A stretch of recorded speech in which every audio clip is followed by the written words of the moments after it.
Hello and welcome back to sunny Devon-ish. Today is potato planting day and we're doing comparison trials of yield that we'll get in Ruth Stout, enhanced Ruth Stout, deep mulch under leaves and a typical no dig with compost. And we're gonna plant them out. I won't dwell too much on how to plant because I'm sure you know how to plant potatoes. I will briefly show you some of the Ruth Stout ones just so that you get an idea just watching the birds. Nothing like being distracted. As a seaweed enhanced Ruth Stout, just hay, so typical Ruth Stout. Ruth Stout but with half rotted hay at the bottom to try and imitate a more mature Ruth Stout. Exactly the same but with wood ash at the bottom. This one is seaweed and Ruth Stout, enhanced Ruth Stout. This one is seaweed and Ruth Stout. And we've got two traditional Ruth Stouts and ended up with 2 rows of enhanced Ruth Stout with seaweed and not particularly great compost. The compost in this one was stuff I made in November.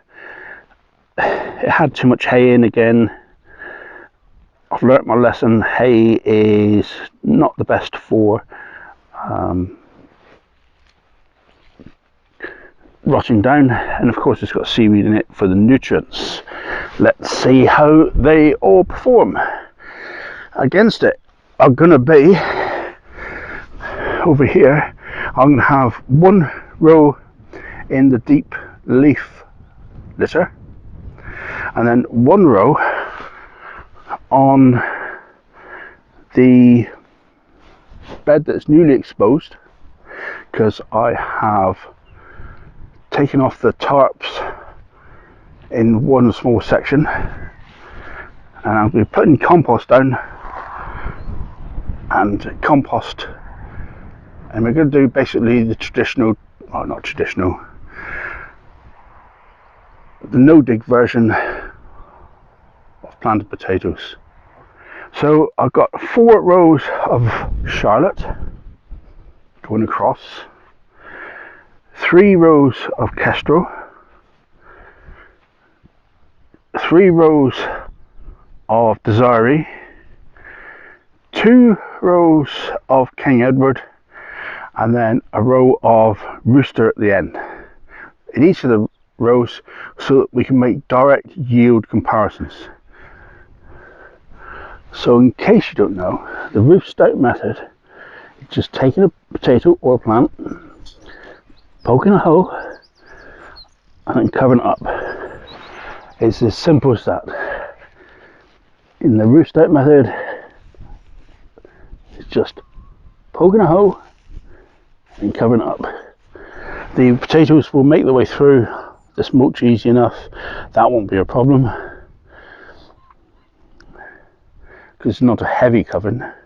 And then later on I will gather hay in to act as a growing medium and to prevent the tubers going green. And that in a nutshell is what we're doing here. And we're leaving the hilling, as you like, as late as possible because I want to make sure that we subdue the background weeds. That's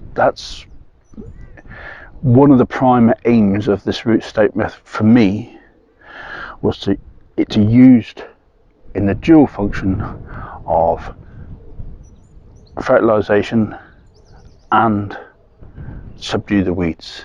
I think that was quite important. So there's no chemicals being used here,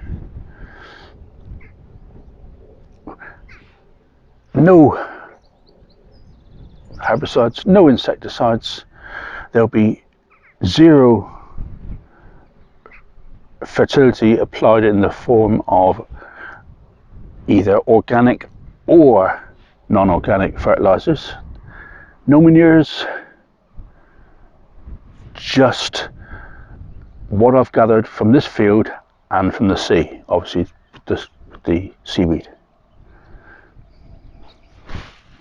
Let's see how it performed, or how the potatoes perform, should I say. I've done my bit, now it's all down to the potatoes. The best of the Charlotte uncut tubers will be kept as a late planting to provide newish potatoes late in the season, purely for taste and texture at cooking time.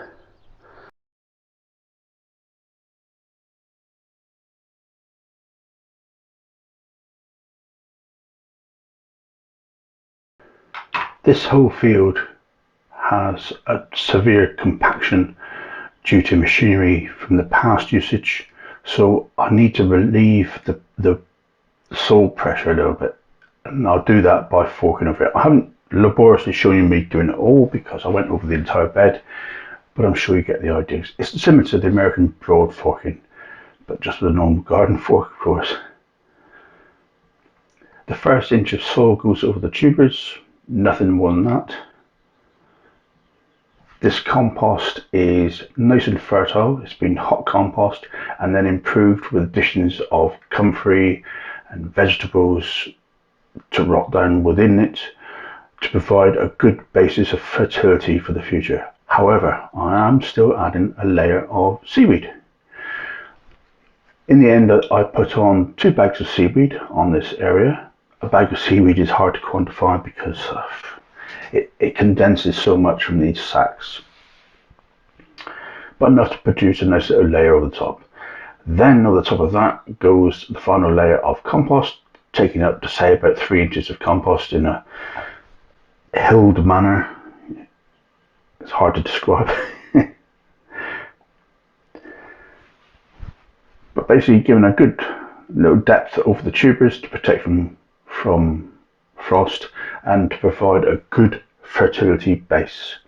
I will add more compost above this once the shoots emerge, but it'll be much more of a mulch rather than the fertile layer. This layer is providing fertility. In the end, I ended up putting 2.5 wheelbarrows of good quality compost on this bed. Now then, obviously the paths are going to be susceptible to weed growth, so I'm applying wood chips. This is very fresh wood chips, conifer based. It won't completely subdue weed growth. The dandelions and docks will poke through this, but it's giving it a fighting chance, and I'll just rely on